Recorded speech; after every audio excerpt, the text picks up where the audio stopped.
hello, Fairfield. You're catching our Halloween episode, ooh, very scary, on Fairfield 2.0. And we got a couple of cool guests today to help us celebrate Fairfield. And I'll introduce everybody.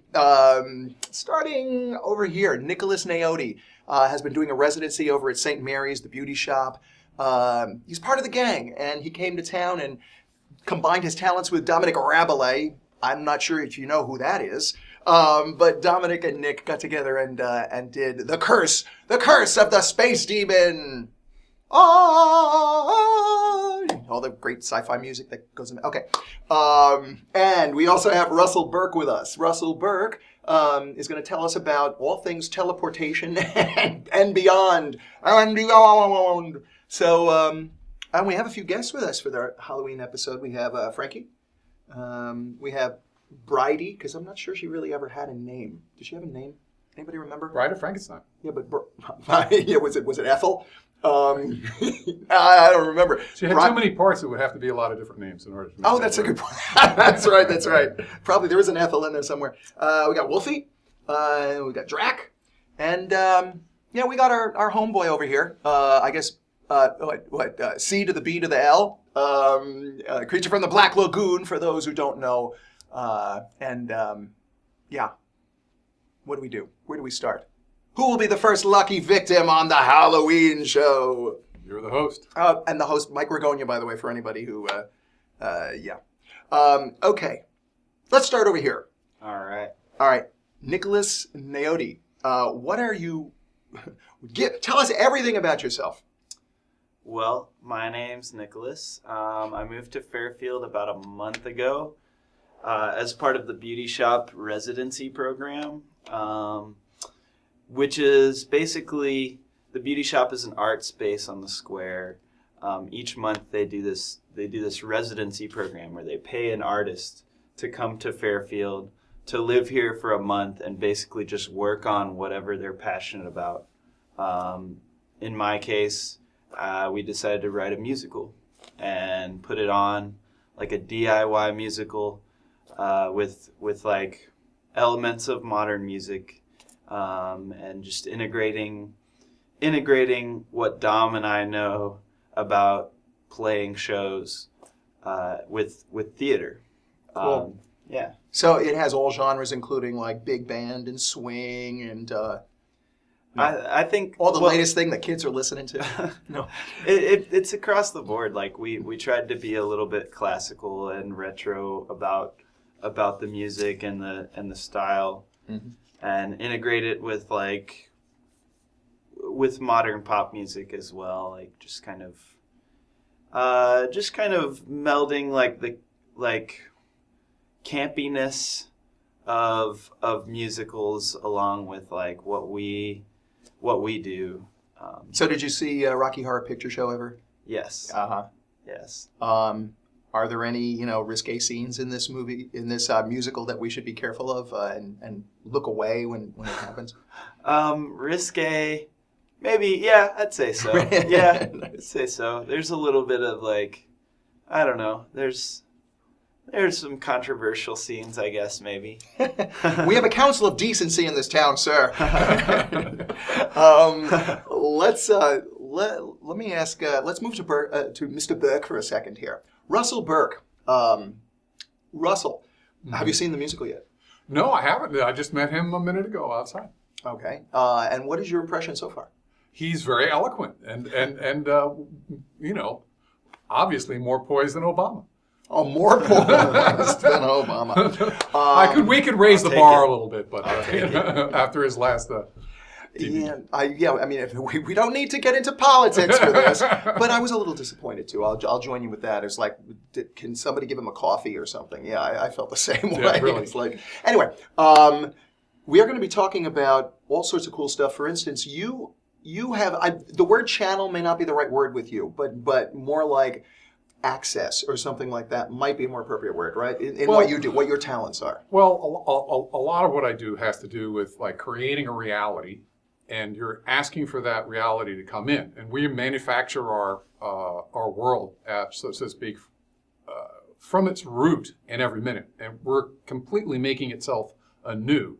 So if you're asking to connect to a particular area of the universe or to the knowledge of source, or you can connect to a being, or wherever you're like tuning your dial into, it's like you get your radio and you tune your psychic ability into that area, and then it will manifest for you and you'll get information, or you can hear words in your head, or you can actually have physical things take place. And so that capacity to like actually create who we are, like we come from all that is, and we're capable of anything. And so as we allow ourselves to have more of that, things show up, and you can have the things that bring you joy and information that gets you to where you want to go, and all kinds of fun stuff. Right. Cool. Well, how old were you when you first started having these experiences? Well, first of all, when I was a kid, there was no context for that. There was no New Age scene, shall we say, that I was involved in. But at a very young age, I basically didn't have much to do with traditional school, but I studied all sorts of, astrology, palmistry, face reading, every type of thing that you could get in the metaphysical world that was in the mall, that was in the bookstore at that point, And so, it's something that we are all born to. It's our natural birthright to have the capacity to perceive the world in all of the various levels that are there, instead of deciding culturally that it's only this big, and then we're only going to look at everything that's of that bandwidth and never have anything more to that, just because we've decided that culturally. So when we allow ourselves to have more of it, every child that's born into this space here and in this planet has all that right from the beginning. And then we decide on some level that we're not going to experience it. That doesn't mean that we are actually not experiencing it. It's the mind is kind of creating a reality that it doesn't exist within the reality that it does exist. They're nested together. So the three of us together. To answer your question, I know I drifted away from it, but No. But basically, it's that the question is when did I start having these experiences? We all have them from the moment we're born from source into this universe. And then we kind of, a lot of times, break it down into what's socially acceptable. And then things start to happen, as a teenager and whatnot, I was like, did that just really happen? Or things would take place. And then in my 20s and 30s, I was, involved in music all the time. And that's a form of meditation. You're bringing yourself into, like creating a reality, like an actor walking into a play. You create a part. You manifest the energy of that. That reality is manifest of that person playing the part. And the audience is engaged to it and engage with it. Just like a musician comes in or a poet comes in, any type of performance or a person putting something on paper, they're creating that manifest reality. And then it comes into beingness. And so then as I got older, people were having physical problems, you got to deal with that. And things were happening at a faster and faster pace. And then in my 40s, it was like, okay, wait a minute. I just had to stop the music world, not completely, but on a professional level. And I just went into, energy work, and that's all I've really done since. And it has gotten faster and faster, and especially this year of 2012 has picked things up quite a bit also. So 2012 actually did mean something after all? Well, see, the thing is that if you look at what's taking place, you have the largest, one of the top 10 largest, I don't want to get too geeky, but the top 10 largest earthquakes ever happened in the Pacific, like last year, last spring.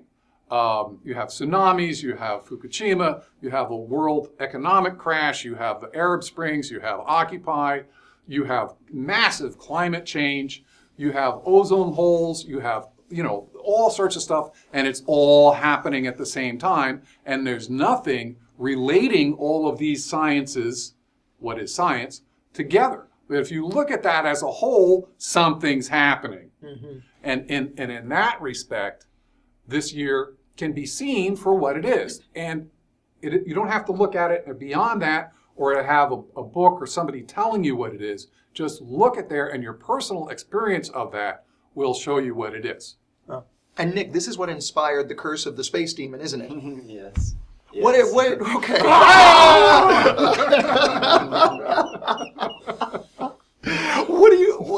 okay.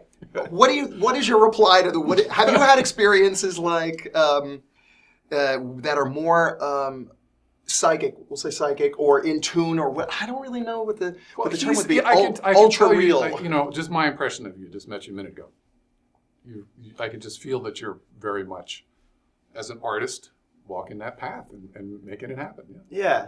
I think there's a noticeable consciousness shift. I think the internet has brought about a lot of change, especially recently. Like it's helping people get together in a new way and communicate on a different level. Well, how about, can I throw this out there? What about the whole concept of the internet uniting so many people, instantly? I mean, like even take the social medias like a Facebook or a Twitter or, just constant online interaction.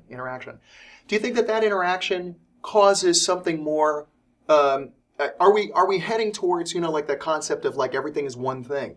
Isn't that one way that you can sort of tell that everything is sort of starting to merge more than not, and maybe things are coming to a head because of a phenomenon like that? Well, I think the illusion and the cultural standard that we have is that things are separate and that we need to bring them together.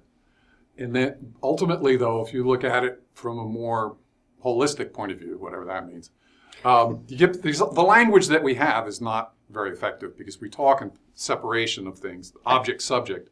And some of it is creepy. And well, especially if you have a vampire sitting next to you, you never quite know what's going to happen here. That's right.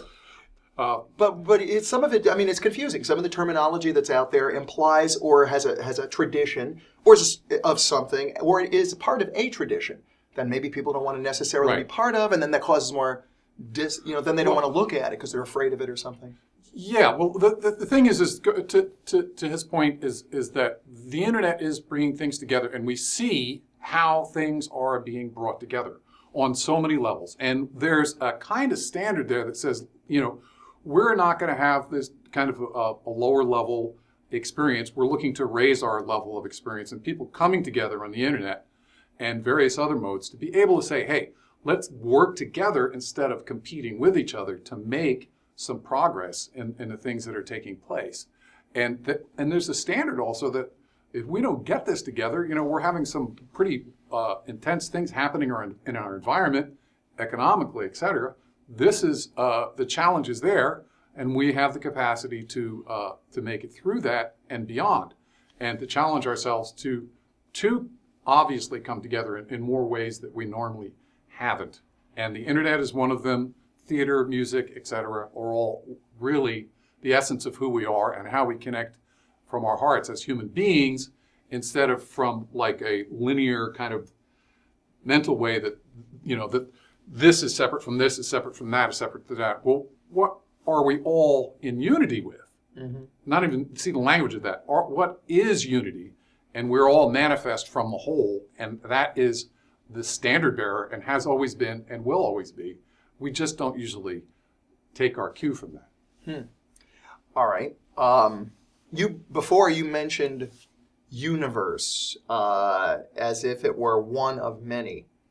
Now, it's hard to envision because the universe is so, like galaxy is how we would think of that, because we know that there are millions or billions or trillions of galaxies within the universe. How do you think, and we're one little planet circling one little sun, how do you think of the concept of like, how does one wrap their arms around something like, multiple universes? And then how does that function? So is this something that is even fathomable or even have a theory on, be able to have a theory on?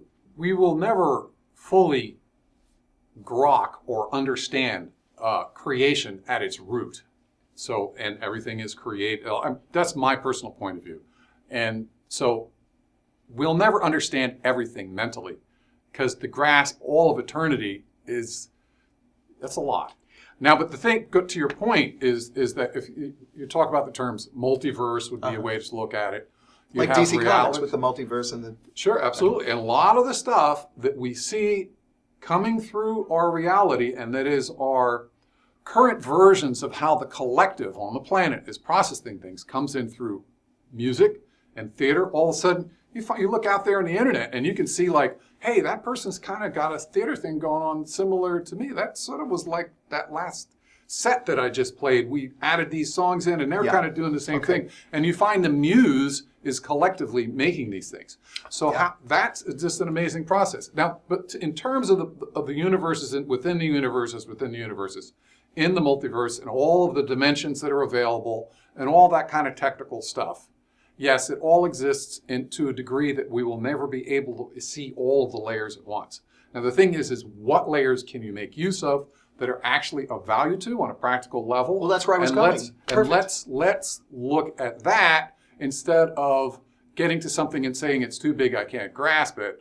Let's look at these things on in a way that actually is showing up. Because in the way that he writes a set or a play or a musical that is for the moment, the information that we require for us to move forward comes in collectively to us in a large degree at the same time. And we choose to do different things with it. All right.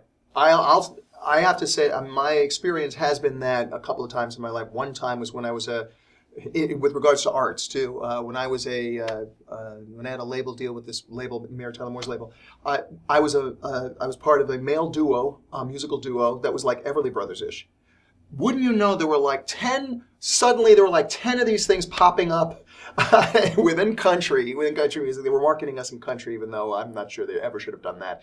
But it was that one time where suddenly all of this, the one idea popped up in all these different manifestations. I don't know why I went there. It was a series of events. I was originally part of a trio with my partner's sister, my musical partner's sister.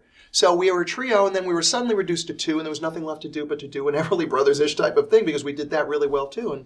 But the problem was that, like I said, there were all of these things. There was an idea manifesting. You don't know how many times I've walked around Fairfield, and people are saying stuff like, "Oh, I had this idea the other day, and then I realized, somebody else was doing that." And I don't think, there was any kind of, anything going on there, except that the thought popped up, and then it came through a lot of people. Now, using that as the concept, we were talking about, I brought up the concept of channeling and, accessing before. Right. Is that what you do? Do you access the thought that's maybe that's bubbling at the moment, or is that how it works? Just a little history on that. I started out in the metaphysical world. I was aware of people channeling, individuals, and they'd come in and these people would talk through them. And there's an incredible wealth of information there. But I kind of went like, it was a little new for me, and I decided that I would just speak to the universe and let that information come from source. And so for many, many years, that's really what I did. And I did a lot of healing work and just looking into things all day long. And that was that's what I did all day. So, and in that process of constantly talking to the universe and getting that information in that way, I realized that there were all of these guides and angels and non-physical beings like all over the place. And this information was coming in on these angelic levels and whatnot. And you see it in all the major religions. And the reason for that is because that's what's there. It's like there's a tree growing. Yes. There's grass on the ground. That's what's there. Now, whether we decide to keep our bandwidth small so that we don't see it, or we open up in it a particular way, is all according to an individual's path. Or somebody is not necessarily that every version of everything that should be seen should be seen by everybody, because it's just too much. You need to do what you need to do. For me, though, it got to the point where I, could really see all this stuff was happening, and that there was all of this life out there. And then I started to get more involved in that. And then at the same time, The Secret came up, which is, of course, the book and the movie. The book and the movie, which the original documentary about Esther channeling the Abraham group. It's 40 beings in that group. It's not a single person called Abraham. Abraham is the front person or the personality for the Abraham group. And so you have all of that, and I had for years preceding that gotten involved with people who were channeling, and then Esther came up and whatever. And so that came up. Now, one of the things that's interesting, I saw Esther for the first time in Chicago in 2007, and it was like 700 people in the room, and I had a question I wanted to ask, and then lo and behold, she went like, "You!" And I was like, okay. And I walked up there. So I asked her how to teleport, what was involved with that. And so if you go on YouTube and Google, or just Google Hicks/Abraham teleportation, and then YouTube, if you go Abraham teleportation YouTube, you'll hear me talking to Esther about teleportation. Now, I didn't put it up. I just Googled teleportation, and all of a sudden there I was on the internet. I'm like, whatever. So who's talking through Esther, by the way, at this point? Well, okay, that's what I just said. Esther channels the Abraham. Uh-huh. Abraham is the face of. An individual being that has 40 other beings behind him. Abraham is the spokesperson for the Abraham group. Wow. And Esther channels this Abraham. Okay. So that's how that works. Have you heard any useful information come out of Esther other than, I mean, obviously... Been one of my major teachers. Channeled information has been my major teacher. That is without question the major teacher. Now, the thing is that as it pertains to teleportation, now that half-hour conversation got edited down to 15 minutes because I believe at that point it was like 10 or 11 when they put it in that the maximum you could put on YouTube was 15 minutes. Somebody from like Czechoslovakia or whatever put this thing on.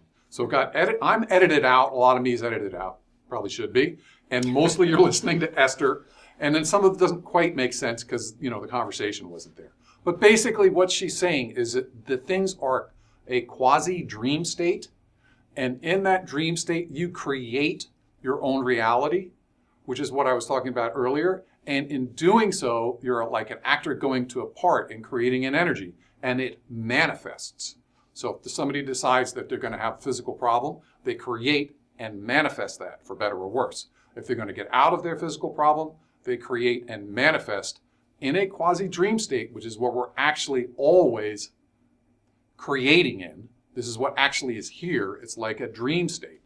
And that was the central theme, aside for if you're going to be able to do something that's not within the consensus of the collective on the planet, then you must step outside of the collective's version of reality and manifest your own that is not a rejection or a reaction to the collective's reality, yet you understand and create your own, and in doing so, then the physical laws disappear, and you can manifest as you choose. And so that was the primary point was to let go of the collective's version of how things create, and then you can manifest your own reality in terms of teleportation, to do that in your sports car, drive it down the road. Okay, teleportation, as opposed to transportation, although it's the same thing, isn't it? What is the, can you get into teleportation, the concept? So teleportation, basically, teleportation is the idea behind that. And it's what we normally think about it is kind of simplistic and maybe not really accurate as to what's taking place. But basically, when we use the term teleportation, it's about taking your body and bringing it someplace else, like in Star Trek, teleport. Right. Now, those dream state movies that were Star Trek that I was glued to as a kid, right? All of that stuff is where we were going collectively because we knew that that was what was going to be taking place. So it showed up in our collective consciousness on TV, resonated. Before you know it, you have cell phones, you have teleporters, etc. So we have cell phones. This is I would like one of those teleporters if you don't mind. Right, okay. Now, that can be done mechanically with machines, which I'm not an expert on. But when it happens for a person physically asking to manifest that. Right. See, for me, what happens for me is I would be driving along my car, and you have to live the idea that this is going to happen. When you live it all day and it's at the front of your awareness and you're asking for something like that to happen, if you just decide one time, I want to do this, you're driving along, you're walking along, you're sitting there, and it doesn't happen, it's because you haven't really gotten enough emotional momentum. But when you really live that all day long, then these things start to happen. So some friends were doing a class around that in Puerto Vallarta, I don't know how to say that, in Mexico, and it was like an airport in Mexico, right? And they were doing this class, and while they were doing it down there, all of a sudden it started to happen spontaneously. What happened? I was driving along, and then all of a sudden, I wasn't where I sort of left off. So what happened is I just felt like a fisheye lens kind of go, and then it opened back up again. But it was a dream state process. It's not like something I'm asking this to happen on command. It kind of happened naturally. It went like this, and then it opened back up again, and I realized I'm not where I thought I was. And I was like 10 or 15 miles down the road. And it was like, okay. And then the person was in the car. I said, oh, this happened. Oh, that's nice, blah, blah, blah, whatever. And that is how it happens. It's spontaneous when you ask for it and you live it, instead of just saying, I want to teleport now. Oh, it didn't work. That means it's not happening. So that's like the mechanical end of it. Now, you realize how lucky you are? You know what the fine is for teleporting while you're driving? Without a license? Right. Without a license to teleport? Let's go over here for a second. Teleportation ties in nicely with the concept of space. And we happen to have, by the way, Nicholas Naoti with us, creator and co-conspirator with Dominic Rabelais on The Curse of the Space Demon. Okay, you're listening to this. Mm-hmm. Doesn't it inspire you to, first of all, to do a musical around this? Yeah. And then second, is there anything, have you, since this is the Halloween episode, do you have any, do you have anything you want to share? Like, I have a UFO story I could share, but I'd like to hear something over here too. Let's see, spooky, creepy stuff. Or not that this is spooky, creepy, but do you have anything like extra paranormal, extra normal? That's happened in your life, or something you can interpret as that, or maybe a dream that may not have been a dream. You think? Maybe I don't know. I don't think so. I don't think I have any real good paranormal stories. I don't know. Okay. The only one I have, I think it's sort of the only. Well, I have two. One, and they're both UFO oriented. I was in summer camp. I was 12 years old. Camp St. Joseph's Villa. For anybody watching who went to Camp St. Joseph Villa, be sure to... Where was that? It's in Hackettstown, New Jersey. Oh. Catholic. Not far Catholic from where I grew up. Is that, where did you grow up? I grew up in Rockland County, which is about maybe a couple hours or an hour north of that. Well, the heck, this is a hop, skip, and jump over to where you are. Maybe it happened over your place too. But there was my vivid dream was a UFO supposedly coming to the center of our camp, and us... basically, the camp, as in just willingly, it made sense to just go on the ship. And then I have no memory of anything other than going on the ship. I don't remember what was in the ship or anything like that from the dream. I'll admit that it was a dream. But this dream was the most vivid dream I've ever had in my life. I can remember it to this day, going from the bunkhouses into the getting basically in an assembly, getting patiently into the ship. Very, very strange. And it was sort of unlike what one would dream, I guess, even if you're a kid or whatever. So that always stayed with me for a lot of years. And then I took a trip. Did it continue after that? No, it was just that one time.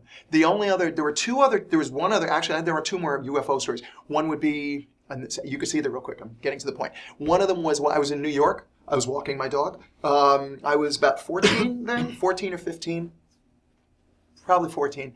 And I look up at the sky, and the moon, in New York, the moon really only gets to a certain size, and you just take it for granted. It's the moon or what you could see of it through the smog at the time.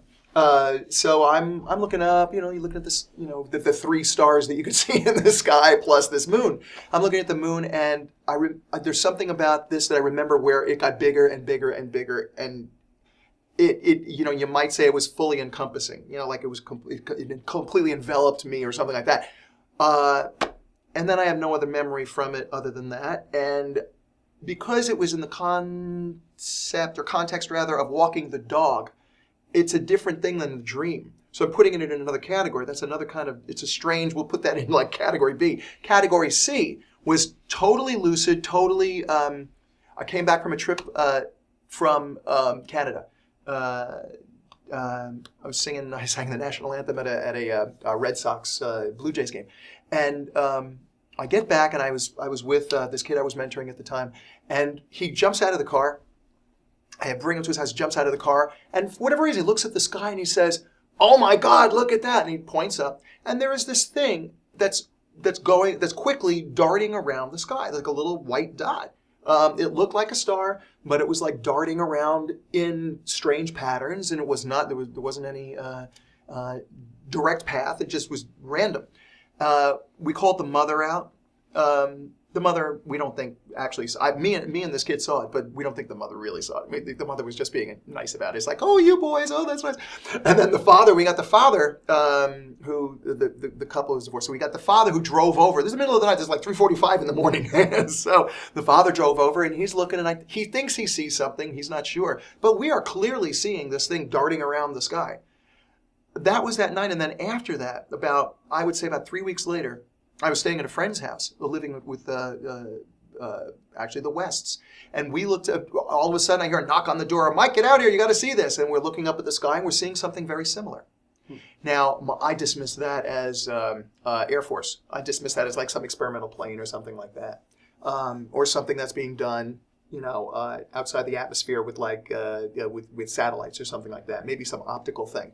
But no, there's something inside that makes me feel like, no, that was something beyond that. This is like, this was a strange case. And I was totally open to it then. I've never had any of this since then. How old were you when that last one happened? The last was 2 years ago. Oh, okay. 2 summers ago, when both of those incidents happened. Hmm. Yeah, it was kind of out of there. But I was with a kid who had just turned 18. So, it's funny, sort of like seeing reality through like another person's eyes. Maybe some of that was going on. Who knows? A little rubbed off on you. Who knows? But which brings us to Curse of the Space Demon. Do you believe in extraterrestrial life and UFOs and stuff? UFOs, I'm not sure. I think it's inevitable that life exists somewhere other than planet Earth. It's the law of averages, right? Yeah. I mean, why would it not? Why would there not be another planet that is habitable somewhere out there? Right. I mean, I think it's inevitable that life exists Elsewhere.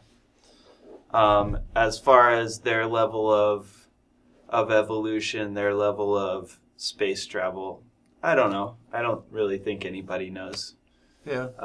But yeah, I think it's possible. Yeah. You hear the whole thing with, don't get into the cigar-shaped ships and all of this. It's like as if there's a culture based around what we do and don't do with UFOs. Yes, I know. And it's always been... On the internet. And also on, I used to listen to this crazy station in L.A. Where this, I forgot the name of the show. You'd know it if I... Coast to Coast. It's Coast to Coast. Thank you very much, sir. Yeah. Coast to Coast, there's it covers UFOs, it covers, monsters, Ghosts, Bigfoot, ghosts, all sorts of stuff. Yeah. Did you get a nightmare from that? From Watching all that, listening to all that scary stuff? Never. No, because I always would debunk it. I would listen and I'd go, oh, here's another crazy person. But, at the end, it's they started to get more religious, which was very strange. Do you feel that it was like it started at a certain spot and then all of a sudden it got religious? And my feeling is that maybe it's because they felt that their audience was more in this one category, so they had to change the bent of the show. What kind of religious? It went kind of religious. It also went kind of like conspiracy. Also, there's a lot of conspiracies they talk about on there. Fear-based kind of stuff? Yeah. And then it would work in politics too, and it was like, okay, I guess I'm done with this show now. Right. But it was some of those episodes, the earlier on, those were pretty cool, and I loved listening to that. Did any of Coast to Coast episodes inspire Curse of the Space Demon? Maybe it's totally it's conceivable. Let's totally get into Curse of the Space Demon. All right. What is the premise of it? What's the plot? Okay, so it's a story about a young boy and girl who fall in love against their parents' wishes. And Joey Del Rey's involved, right? Correct. Could have predicted that. Joey plays Johnny, the main character, essentially. At the very onset of the play, a UFO comes, the space demon comes out and curses Johnny. And curses him? Yes, he's cursed. And he's... Poor Johnny. Poor Johnny. Poor Johnny. The space demon invades his mind. And he's got this urge to kill. Oh no! So he kills a bunch of people Johnny. Yeah. And Joey, don't write them. so anyway, Johnny, he kills a bunch of people, and in his effort to try to find out what's going on with him, he visits first a preacher, then a scientist, then a mystic. That's a lot of fun. Yeah. You guys had a lot of fun during this. Yeah. How did you keep a straight face during any of this, especially on stage? Well, it was just like we just had a super fun time writing the script. It was just like we were both just like having a blast doing it. Just like, who had the heavier hand with the I don't want to say lyrics or libretto, but with the dialogue? Honestly, it was 50-50. We just sat there together and just went back and forth, passing a laptop back and forth, just like typing as fast as we could. And that's so cool. Yeah, we just like somehow convinced 17 people to do what we say and say these goofy lines. You also got Keith DuBois as part of the gang, yeah. And also you had the voice of Corey Hickenbottom. Oh yeah, he's so Corey good. Hickenbottom He's got a great voice. He was into it. Let's go back further to your delving into music. What got you into music? I started out recording when I was 15 years old. I got a little like recording software from my mom for Christmas and just started messing around with it. And I made some really terrible music. And then, just kept at it. I went to college for recording arts. Oh, cool. I have a degree in recording arts, which in 2012 basically doesn't mean anything, but I love doing it. I love recording. And it's a passion of mine. Like that's what I focus on mostly is recording. So you record not only your own stuff, but you record other people's things too? Correct. What do you do? Is that your living? Yeah, it's been my living for the past 6 months. I haven't had a day job. I was managing a restaurant, but then went ahead and quit that and went on tour a bunch and recorded a bunch of people. And yeah, it's been working out well, actually. Nice. Okay, if somebody wants to follow you online, where do they go? Well, my band is called Mr. Nasty, spelled Nasti. It comes from a misspelling of my last name that I got in the mail in a piece of junk mail. Right, replacing the O with the S. Yes. Nice. I got a piece of junk mail addressed to Mr. Nasty. So I just went ahead and named my band that. So that's my music. I do like kind of electronic, sort of a little bit psychedelic rock and roll. Cool. Sort of cerebral. Yeah, and so you can check that out. You can name your own price on Bandcamp, download it. Nice. What is the most anybody's ever paid for it?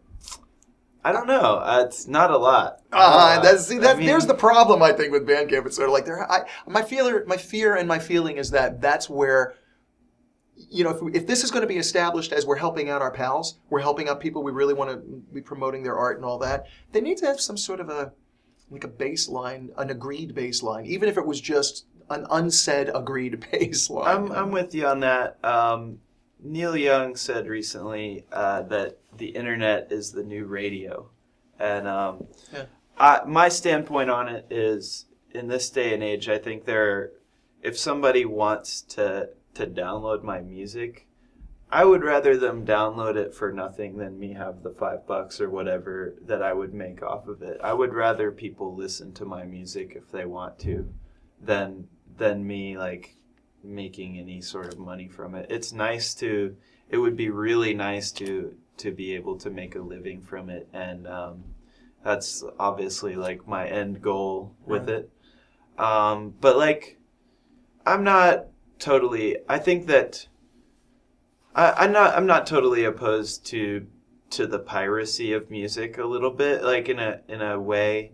I think it's just the way people check out music these days. Well, the piracy as far as streaming, who cares? Right. But piracy as far as downloading and owning a work of art, Yeah. I think there's still an issue there. I do. Of course, I'm old. And I have old school ideas on this because I also come from an era where people created a work of art and they called it an album, or they called it, okay, we won't single. Actually, the purpose of a single, and in most cases, what that derived into was it was a promotional tool in a lot of ways because there were single edits because you had to fit it on radio and all that. It was a promotional tool for the bigger project, the album of 10 songs, 12 songs, whatever it was. So I'm with you on that. I think that's the. But it was presented. Look at the artwork. I mean, when you look at the album cover and all of that. So there was a whole other. I know the paradigm shifted. I know it's a different era. Yeah. I think that's the impetus for like the resurgence of vinyl and cassettes too, because vinyl is big. It's real. It's like a big real thing you can own. CDs to me just feel kind of temporary. They can get scratched really easily. I have a huge vinyl collection personally. Okay. And I'm about to put out my next album on vinyl. Cool. Because it's big, it's real, and the art is big and nice, and just like the act of putting the record on is deliberate and it's real, and you're like consciously listening to music rather than just double clicking something. Well, that's yes. That it seems like here was the fork in the road as far as CDs. Could have either gone to the MP3s, etc., even the more high res versions of that, or we could have gone back to something more analog based to appreciate what the sound was. Personally, my lifestyle to this day, I really like sitting in front of two nice sounding speakers and listening to and exploring what a project is, no matter who the artist. And I have various tastes across the board. It's everything from country to jazz to indie to electronica to everything. I want to sit there and I want to understand what's going on. So I want to have that experience of a full spectrumed musical experience. But I'm limited by LPs, to be perfectly honest, LPs, unless you are really careful about it and you're doing your own, like indie folks have a way of doing this so that it's not mass produced. But when it comes from like major labels or even kind of slightly smaller labels, they're using the digital master that a lot of times people have made in the studio. There's no difference. You are still, it cuts off here and it cuts off there. You're listening to the same thing virtually, except a needle is hitting and you're having a physical surface. In a lot of the corporate, when it's in that world, I know for sure because I was one of the entities at I was at EMI Capital as my last major label that I was at, and I was behind the scenes. I was trying to get them to not use the digital sources, and they needed to save money, so they used the digital sources. That's interesting. Yep, and then also the, I know that a couple of other places I worked at did the same thing, major labels. So I know that that's the mentality. So LPs, it can be tricky because LPs, you want it. You are going into this with the best of intentions, going, I want that analog experience, except when it's mimicking the CD experience, it's kind of sucking. Yeah. On the other hand, I've lost. I was a big fan of MP3s. I was hawking my CDs. I was like getting rid of all these things, for the longest time. And I stopped. I suddenly stopped because I realized the MP3s, I was convincing myself I had created my own reality of thinking that these MP3s were going to be okay. They were going to get me through because I still had I had like a sonic representation of what I really liked, those things that I was close to get when I was growing up. And of course now, because things are actually aimed at the sonics that come out of MP3s and smaller speakers and etc., what's the difference? I have this thing.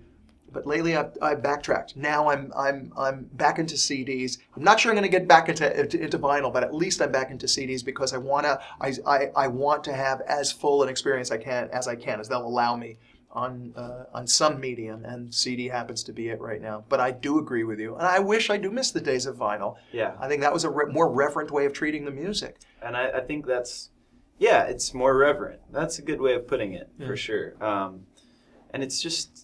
Yeah, like I said, it just feels good to have a big physical form of like, and the way I check out music is by downloading it or by streaming it and checking it out. And then if I like it, I'll go to a show, I'll buy a record or a t-shirt or whatever. I'll support the band in whatever way I can. Yeah, because you have to go to the ancillary ways in order to get the band some money. And also, right, exactly, even if it is downloadable, et cetera, you'd have a product to be able to sell on the road.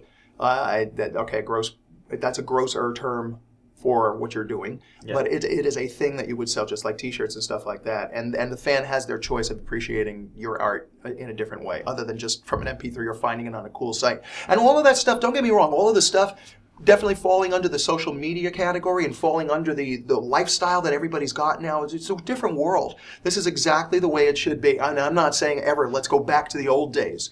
I was just saying for me personally, I prefer the sonics of a CD. Because you've got other things going on, like you mentioned. It is, Neil Young, I think, is right. It is the new radio, and how you're living with this in your life is it's been set up so, the word piracy wouldn't be the right word anymore, but so that you need to download these things in order to understand what you're listening to, etc., in order to participate further with what the act wants you to know about them and understand about them from their music.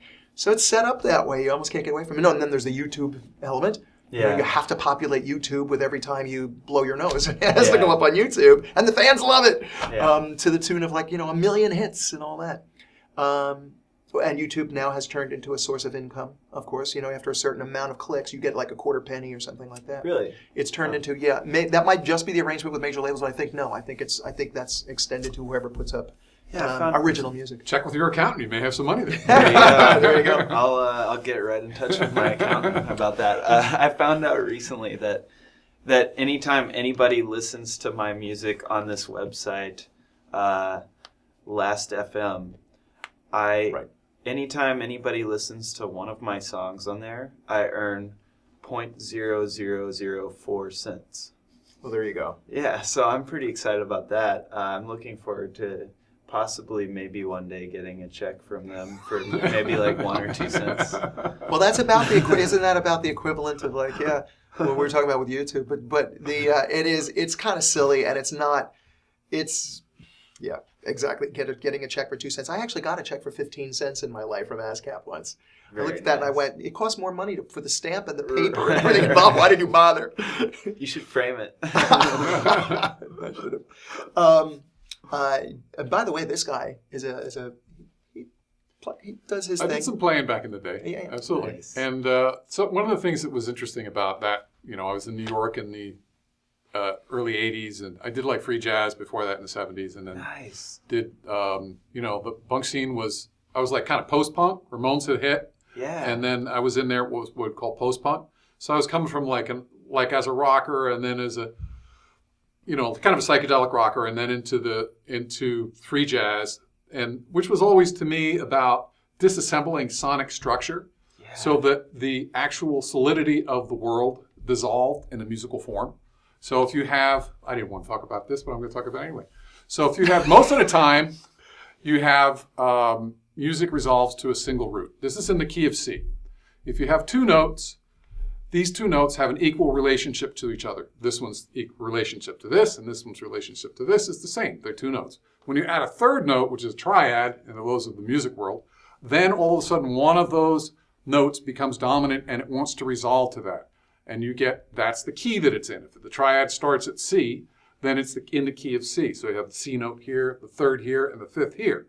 That's how guitar playing looks. So anyway, so that's how that works. Now, if you have music that doesn't use that, like the Lydian chromatic theory of, I haven't thought of the guy that brought that out, but he's a big band guy. Anyway, Lydian chromatic basically is the way a name he used for it to build a musical theory where you divide the octave, 12 notes, in the middle. So it's equal on one side to the other. It's a polyhedron. It's equal and opposite from one side to the other. And so then what happens is you have 3 notes, but none of them are, if you keep going with that scale endlessly, there's no root to it because they're symmetrical scales. So you have the dominant, diminished chords, whole tone, diminished scales, whole tone scales. Whole tone scales are like equal. So anyway, so you can build things like that and structures out of it that don't have a single place that it resolves to. And in doing so, you end up with harmonic music, which is a style of music that indigenous cultures play when they play outside and they're not playing in a room. because the harmonics change when you get it in a room. But if you play things outside, like in Indian music, Vedic music, they'll have this instrument will be tuned to itself, do, re, mi, fa, sol, la, ti, do, and then this instrument will be tuned to itself, but they're not tuned together. This one is not tuned to this one instrument. Whereas in Western music, the instrument is tuned to A440 and everything is relevant to that. So you start getting these worlds where you don't have to have a single A440 to resolve to. And in doing so, the whole structure of the linear mind breaks down when you start to listen to it. And so that was where I was at with jazz theory, etc. And some of the teachers would be like, what did you just play? Because I just wrote this weird stuff. But like you're saying, how did you come to this? It just showed up. And then when I got to the pop scene in New York City, I had to make a living. So I was trained on guitar, but then I started playing bass. Because if you had a beat, you had a gig. So, and I enjoyed that. And then besides, guitar players got 3-note leads back then. So I was like, I couldn't do that. So anyway, so then I would take that music and get a good groove going. And the psychic information and the groove is all about the dance thing. It's all sensual and you're happening and whatnot. And then do 16 bars of this type of linear chromatic music. And then get back into the beat again. And so people would be like, what just happened? And then they'd feel like all spaced out around it. And then they'd enjoy it. And so that was what some of my bands were like in that period. My main band was called Certain General. You can find that on YouTube. Certain what? Certain General. I'm a big fan of free jazz. I watched a documentary about Albert Eiler, which is kind of the guy who I think sort of started that. And at first it's like, it's dissonant. It's difficult. But I think you reach a point where you've heard a lot of things. If you listen to music a lot, you've heard a lot of things and you want something challenging. And that's what I love about free jazz is it's just challenging. It takes commitment to understand. You know what's funny is that a group like Martin Medeski and Wood and all that, they're based on as improv as they get.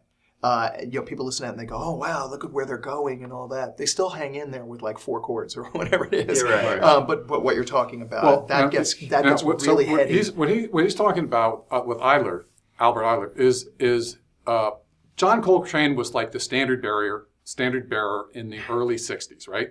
And then Ornette Coleman, after Coltrane passed on, Ornette Coleman came in. Now, if you want to listen to something interesting, listen to Ornette Coleman's Primetime Band.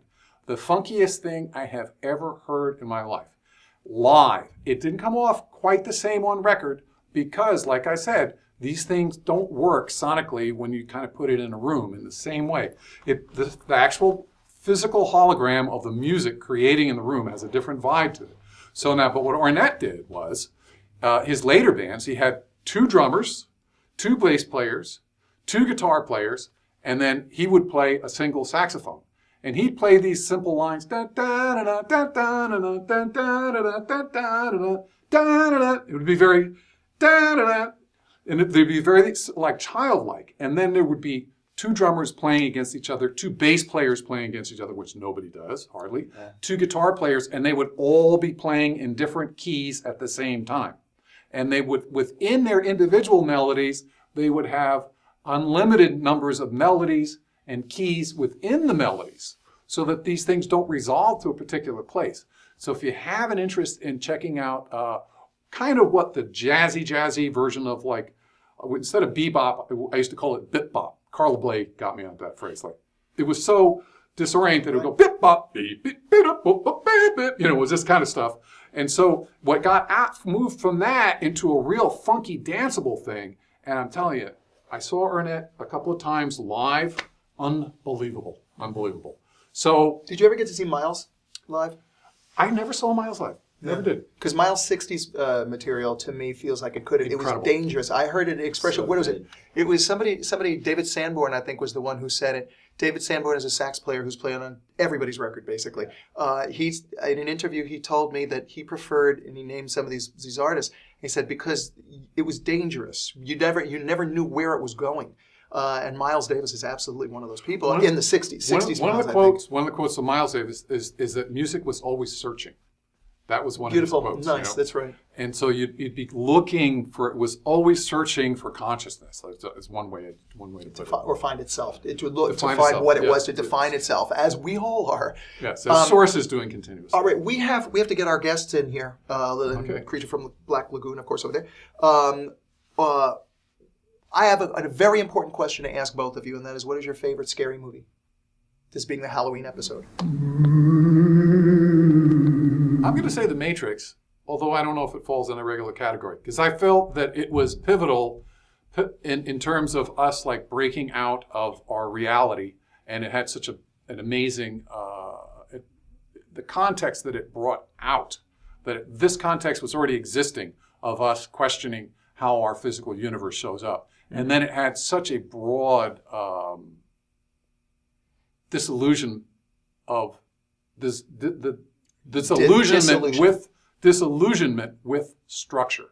Or the dissolution of structure. Yeah, And that brought the loosening of how our minds work. And so and what's interesting, it brings to mind that in Fairfield, when it came out, and it played in a little co-ed theater, at the same time all over the world, at the exact same time, that movie opened in all these other places, which is how they timed it. Is that right? So it was a collective experience. And the Wachowski brothers who made that, Brilliant. the first one was I didn't great. know. The second one, they didn't expect to ever have to make two sequels, sequels, right? right. Yeah, the world of sequels, right? Yet they were Kabbalah freaks, and so the Kabbalah, a lot of that stuff is channeled information. So Tree of Life, all that kind of stuff. If somebody knows more about it, I'm sure somebody knows more about it than I do. But it was channeled at a certain time. There was somebody sat in a cave for a week or whatever, and they wrote down everything they did, and that's how that stuff came out. That's how you do it. That's how it came about. Be right back. Going to my cave. Yeah, there you go. So anyway, he's got a man cave right next door, so we're going to hang out This there is later. my man cave right here. Got all my friends. Anyway, so that just comes to mind for my favorite movie. But and Halloween is some say that it's the day before Atlantis collapsed, and then All Hallows is the time when all the spooks come out. Now, these are all these supposed theories or myths are part of how our archetypes are set up that create the reality that we have sustained here. And how interesting that it also ties into marketing. It's amazing. It's just brilliant. There you go. I have to ask our new friend Nicholas over here. Let's see. I would say I saw this really great movie called Hobo with a Shotgun. Hobo with a shotgun. Yeah, it's Very cool. pretty self-explanatory. That's basically what it's about. Kind of scary, mostly just really funny and gory. I think horror movies are really funny, personally. Yeah. Just like the act of watching a movie to like get scared is funny to me. I don't know why. Yeah, the most recent one. I'll go to the most recent one. I love these movies. I love the Frankenstein, Bride of Frankenstein, Wolfman, Dracula, Creature from the Black Lagoon, The Invisible Man. All those things were really cool. Spooky, scary. Universal, Absolutely. Universal, I Classic think, stuff, owns all of them classics. But from a space perspective, I loved. Did you say the universe owns all those classics? Universal. And the universe owns all those classics. Universal. No, the universe would be the internet with people downloading. And that would be like, yeah, everybody thinks they own them. The Invaders from Mars combined scary stuff with aliens. And I always thought perhaps this is the closest we get to Curse of the Space Demon. But that was a very scary movie for me as a kid. And it's, as my friend Steve Hoffman said, it scarred all of us. It really did. And then exercise some of our demons. And I love the whole thing with comedy being a part of it, because we've really done that from the Halloween movies through the Friday the 13th movies through the Nightmare on Elm Street, all those. It just gets because it's so graphic and stupid after a certain point, because not only could that not ever possibly happen, but it's the most outrageous situations you could ever conjure. Did either of you guys see Cabin in the Woods? I was just about to say my most recent favorite one was Cabin in the Woods, because it was so over the top. It's like, so what else good. haven't we put into this plot? It's like the ultimate horror movie. It's like the meta horror movie that just plays with the archetypes that every single horror movie has done. And it plays with the archetypes in a way that's saying horror movies play with the archetypes. Right. It was brilliant. That was a really wonderfully scary, funny, cerebral kind of movie. Yeah. Super good. All right. And let me reintroduce everybody here. We had Russell Burke over here talking about everything. And we had also Nicholas Naoti, who is our town resident over at St. Mary's in the Beauty Shop, our art resident. That's a great way to put that. And I'll refer to them in the future that way. Thank you. Yeah. Yeah, he had, by the time you see this episode, the musical will have already played, but between Nick and Dom Rabelais, they came up with a really fun musical with... thank you again, both you guys, for being on the Halloween Scary episode. Thanks, Mike. You're very welcome, really, and come back anytime. Next time you're driving through town, and at town. And actually, one thing you could do is next time bring your guitar, and we could sing, Kumbaya, and do all sorts of fun music. All right. All right.